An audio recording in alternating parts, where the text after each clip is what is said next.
Hai teman-teman semua, salam kenal. Gue Mutia Zahra Feryani. Di video-video gue bakal banyak ngebahas tentang berbagai karya sebagai bentuk apresiasi gue dalam menikmati buku, film, serial, musik, dan masih banyak lagi. So enjoy!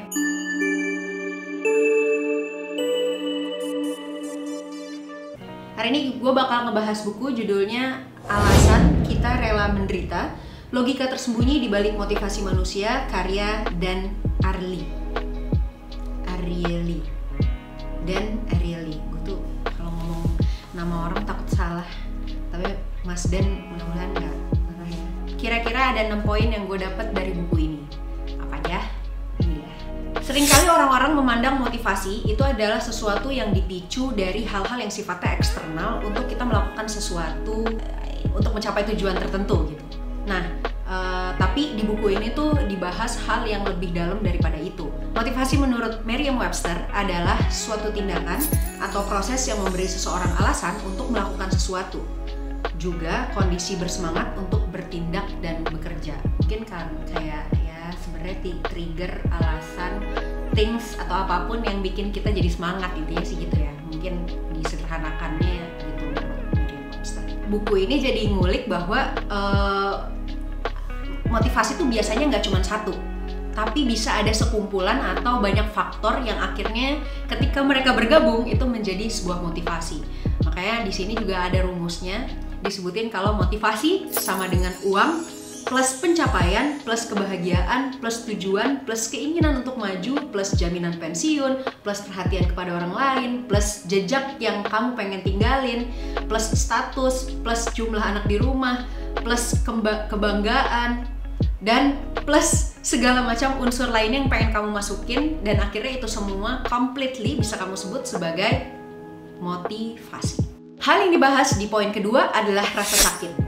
Rasa sakit di sini kayak harusnya bisa bikin kita sadar bahwa there is no future, there is no past things gitu, nggak ada masa lalu, nggak ada masa depan gitu. Yang ada tuh hari ini, karena sakit yang kita rasain tuh exact sebenarnya ya hari ini. Misalnya teman-teman sedang luka, terus lukanya berdarah. Yang teman-teman rasain luka darahnya dulu. Kalau misalnya teman-teman kayak akhirnya mencoba menggali memori, menggali ingatan tentang waktu itu gue pernah berdarah waktu umur 5 SD karena ini, dan kemudian rasa sakit yang dulu itu muncul lagi, ya berarti itu sebenarnya kenangan masa lalu yang relate mungkin atau teman-teman hubungkan dengan sakit yang sekarang. Sebenarnya sakit yang sekarang ya harusnya dijalanin sekarang aja, tapi seringkali kita menghubungkan sakit yang hari ini dengan memori yang pernah kita rasakan dulu yang mungkin similar atau berdekatan atau mirip gitu ya dengan sakit yang kita alami sekarang, atau kita membayangkan sakit ini mungkin bisa terjadi lagi di masa depan.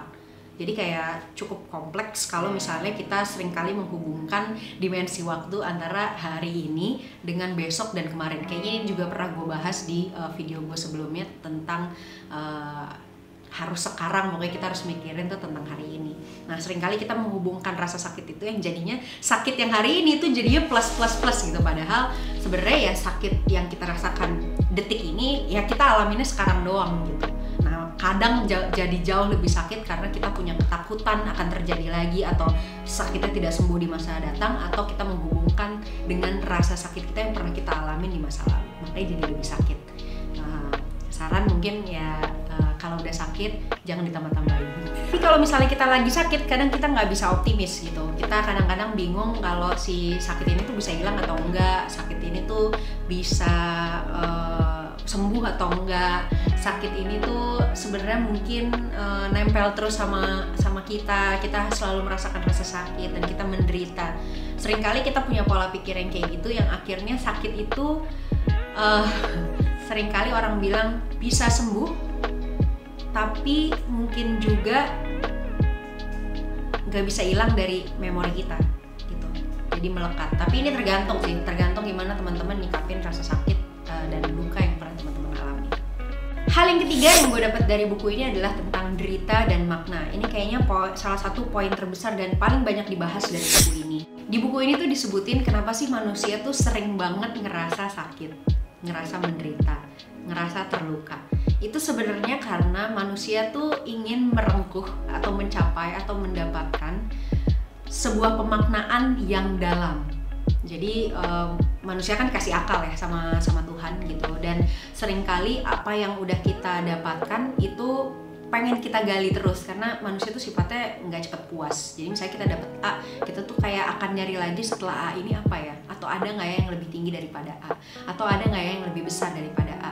Makanya manusia tuh selalu craving gitu ya, nyari terus, karena sebenarnya fitrahnya manusia gitu memang berkembang dan bertumbuh. Walaupun proses untuk mendapatkan pemaknaan itu, untuk mencapai pemaknaan itu tuh menyakitkan dan menantang. Jadi akhirnya dikasih tahu juga di buku ini bahwa ada perbedaan besar antara kebahagiaan dan pemaknaan. Banyak kan orang yang bilang kalau aduh gue tuh pengen mencari kebahagiaan gue gitu, gue pengen mencari ketenangan gue untuk merasa cukup secure, aman, kemudian akhirnya bahagia gitu. Dalam buku ini akhirnya disimpulkan mungkin bukan tentang kebahagiaan gitu sebenarnya. Yang manusia cari tuh meaning gitu, pemaknaan, arti dari kenapa gue hidup, kenapa gue harus melakukan A, kenapa gue harus bertindak B, kenapa gue harus mendapatkan A, kenapa gue harus mencari A, kenapa gue harus merelakan C. Itu sebenarnya tentang pemaknaan, mungkin bukan tentang kebahagiaan. Karena makna adalah konsep yang berubah-ubah, tapi sifat pentingnya adalah sama, yaitu di dalamnya ada tujuan, nilai, dan dampak yang terlihat dalam sesuatu yang melampaui dirinya sendiri. Makanya kita selalu kayak ngegali gitu kan, kayaknya gue udah punya ini deh, kayaknya ada yang gue masih belum punya deh, apa ya? Nah itu tuh kita sebenarnya menggali sesuatu yang kita rasa belum kita miliki gitu. Jadi layernya bisa lebih dalam, bisa lebih luas, atau lebih besar gitu. Artinya kita selalu mencari sesuatu yang belum kita milikin. Friedrich Nietzsche, dia menyebutkan kalau imbalan terbesar dari kehidupan kita adalah pengalaman-pengalaman yang buruk.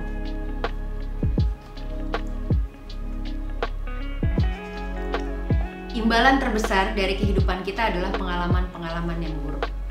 Pengalaman-pengalaman itu akan berdampak kalau misalnya kita cukup jadi manusia yang bijak gitu ya, kita akan memaknai pengalaman-pengalaman buruk itu sebagai pengalaman yang menjadikan kita guru supaya kita nggak melakukan kesalahan, supaya mungkin kita bisa menyikapinya dengan lebih sabar, dengan lebih tenang gitu ya. Jadi in terms of our emotional tuh jadi lebih stabil gitu. Dan akhirnya kita juga jadi lebih cerdas dan lebih tahu tuh gimana caranya bersikap dan berkehidupan sehari-hari. Kalau misalnya kita udah ada di tahap itu, kita udah bisa sebijak itu, kita udah bisa mengerti itu tentang apa yang akhirnya kita dapetin, itu akan berdampak pada bahwa kita percaya bahwa pemaknaan hidup kita itu harus lebih lama daripada rentang usia kita. Pada saat kita melakukan proses itu gitu, mungkin kita rela menderita. Gak apa-apa deh gue capek-capek sekarang, yang penting nanti setelah gue mati gue bisa bermanfaat buat orang lain. Gak apa-apa deh gue bikin ini pusing-pusing, stres gitu, tapi gue tahu kalau misalnya ini berhasil, ini akan bermanfaat untuk anak cucu gue nanti. Misalnya kayak gitu. Jadi kita berandai-andai gitu ya sebagai manusia, ketika kita tidak ada, maka apa yang kita lakukan hari ini itu akan tetap bermanfaat untuk banyak orang gitu, atau alam gitu ya, walaupun nanti kita udah gak ada. Kutipan yang diambil dari Viktor E. Frank, dia nyebutin kalau hidup tidak pernah dijadikan sangat sulit oleh keadaan, melainkan karena kurangnya makna dan tujuan. Gue mau komen apa ya? Gue juga belum punya pemaknaan dan tujuan yang cukup dalam sih untuk melaksanakan kehidupan gue sehari-hari. Tapi mungkin gue sering ngerasa keadaan tuh jadi sulit banget karena mungkin makna dan tujuan gue hidup juga masih gue cari kali ya. Yang pada akhirnya rasa sakit ketika kita berproses itu akan lama-lama bisa dinikmati, dan malah di tiap proses yang menyakitkan itu kita jadi dapat pemaknaan-pemaknaan yang sebenarnya nggak kita cari tapi akhirnya kita dapetin. Makanya perlu banget untuk kita bisa bersyukur ya terhadap apa yang kita lakukan sehari-hari, dan kita maknai betul, conscious gitu ya, kita sadar sama apa yang kita lakuin supaya kita ternyata dapat sesuatu yang lebih besar daripada yang kita pikirin. Hal yang keempat yang gue dapet dari buku ini, kebahagiaan yang kita dapat itu seringkali dari apa yang kita perjuangkan sendiri. Di buku ini disebutin bahwa si penulis itu pernah ngerakit sebuah perabotan rumah tangga yang berasal dari ya toko furniture gitulah. Jadi kalau beli sesuatu itu dia harus ngerakit sendiri gitu. Yang waktu itu dia beli adalah rak buku. Itu requestan anak perempuannya. Waktu dia beli rak buku itu, padahal dia sebelumnya nggak pernah ngerakit furniture sendiri, tapi mau nggak mau karena anaknya suka banget sama rak buku itu, ya dia belilah rak buku itu dan dia merakit rak buku itu sendiri berhari-hari sampai akhirnya rak buku itu jadi. Dan setelah rak buku itu jadi, bertengger di salah satu sudut ruang di rumahnya gitu, bertahun-tahun juga dia setiap ngelihat rak buku itu dia ngerasa bangga sama dirinya sendiri karena dia pernah merakit rak buku itu sendirian dan menghadiahkan rak buku itu untuk anaknya. Hal yang dia juga dapat dari proses itu adalah sebenarnya manusia tuh emang suka achievement. Tapi si penulis ini juga ngomong, kadang-kadang ketika kita membuat sesuatu dan akhirnya sesuatu itu berhasil, sudah kita wujudkan, kita seringkali jadi cinta buta gitu sama apa yang kita bikin.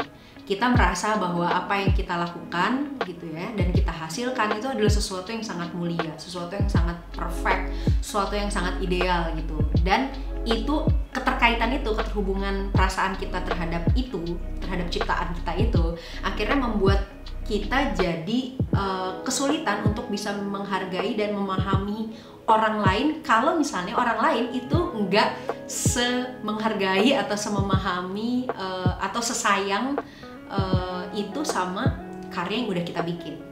Hal yang kelima yang gue dapat dari buku ini adalah motivasi berbentuk imbalan itu berasal dari dua faktor, yaitu faktor intrinsik dan ekstrinsik. Kalau faktor intrinsik itu keterlibatan yang ujungnya adalah kesenangan atau kebahagiaan kita semata. Jadi untuk memenuhi sesuatu yang kosong yang membuat kita jadi lebih bahagia, lebih senang, lebih aman, lebih bersyukur. Nah, itu faktor intrinsik. Tapi kalau misalnya faktor ekstrinsik itu adalah imbalan yang kita dapetin dari orang lain gitu ya, dan biasanya bisa diukur besar jumlahnya dan memenuhi sesuatu yang kita nggak punya atau nggak bisa kita penuhi dari dalam. Apakah dua-duanya penting? Tergantung orang-orang memaknai ya. Tergantung mungkin teman-teman juga memaknai sebesar apa motivasi yang pengen teman-teman punya. Jadi bisa gabungan antara keduanya, bisa hanya salah satunya, atau bisa ada yang dominan di antara keduanya gitu. Jadi ya kalau itu tergantung teman-teman sih kebutuhannya apa dan pengennya kayak gimana. Hal keenam yang gue dapet dari buku ini adalah kekuatan hubungan. Wow, di sini disebutkan bahwa apa yang kita kasih itu yang kita dapat. Jadi kalau misalnya kita seringkali sayang sama orang, cinta sama orang, atau sayang sama sesuatu, cinta sama sesuatu, karena kita yakin ada prospek jangka panjang gitu ya, seperti layaknya investasi gitu ya, yang returnnya akan kita dapatkan di kemudian hari karena kita tahu jangkanya panjang.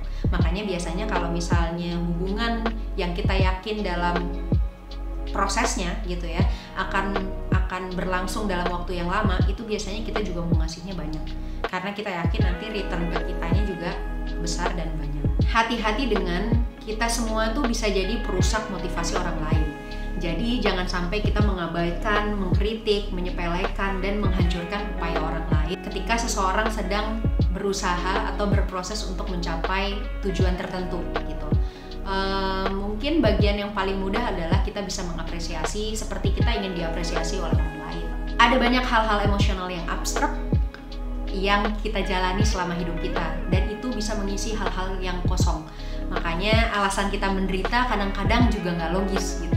Kita juga nggak tahu secara konkret kenapa kita melakukan ini dan gimana caranya akhirnya kita bisa mencapai tujuan kita, karena banyak hal-hal yang mungkin di luar nalar kita dan kadang-kadang kita senang melakukannya karena ya seneng aja gitu kadang-kadang gitu kan. Kita akhirnya mau menderita karena kita yakin ini baik gitu. Itu kan hal yang sangat, dan proses-proses itu akhirnya bisa membuahkan pencapaian-pencapaian tertentu yang membuat diri kita nyaman. Dan yang di underline sekali memang di buku ini, kita seringkali merasakan penderitaan, bertahan pada penderitaan karena kita yakin bahwa penderitaan hari ini akan berbuah baik di masa yang akan datang. Nah, itu motivasi yang cukup bagus gitu ya. Apalagi kalau misalnya tadi kita balik lagi ke orang-orang yang bijak, bahwa apa yang dia lakukan hari ini itu akan berdampak walaupun dia sudah tidak ada lagi di dunia ini nanti. Karena nggak ada yang abadi termasuk dirinya sendiri. Makanya dia pengen ngelakuin sesuatu yang besar, dalam, atau mungkin luas gitu ya, manfaatnya untuk orang lain, supaya walaupun dia nggak ada lagi di dunia ini, tapi setidaknya dia memberikan legacy atau kebermanfaatan, dampak yang baik untuk orang-orang yang ditinggalkan. Gimana caranya memunculkan motivasi?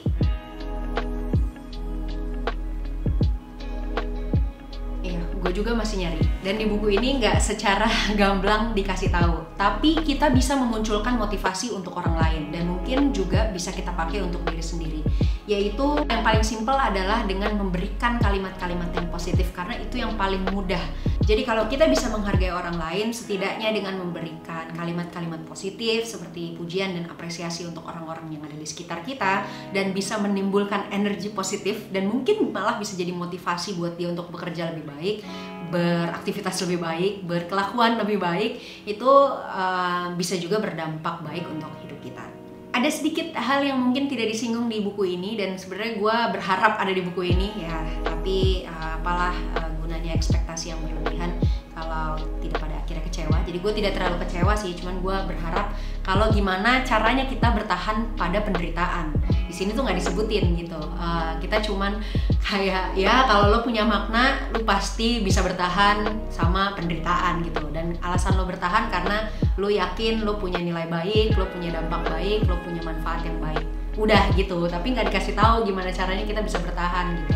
Apakah pemaknaan itu cukup untuk menjadi kekuatan kita bertahan pada saat kita mengalami penderitaan? Itu sebenarnya gue juga belum terlalu paham, dan mungkin bisa gue cari maknanya di buku-buku yang lain. Atau kalau misalnya teman-teman ada info gitu ya, atau ada komen, atau ada pemikiran, pendapat, opini, silahkan tinggalkan opini teman-teman di kolom komentar. Jadi kalau teman-teman lagi menderita, kalau teman-teman butuh motivasi, silahkan baca buku ini. Alasan Kita Rela Menderita, Logika Tersembunyi di Balik Motivasi Manusia, karya Dan Ariely. Segitu dulu review buku gue hari ini. Semoga bermanfaat, dan mudah-mudahan video ini malah bikin teman-teman punya motivasi. Kalau misalnya teman-teman ada rekomendasi buku yang harus gue baca dan bisa kita omongin bareng-bareng, silahkan tulis judul buku dan penulis bukunya di kolom komentar. Kalau teman-teman ngerasa video ini juga bermanfaat, silahkan like dan share ke teman-teman lainnya. Segitu dulu review buku gue hari ini. Sampai ketemu di ngomongin karya berikutnya di video-video lainnya. Dadah!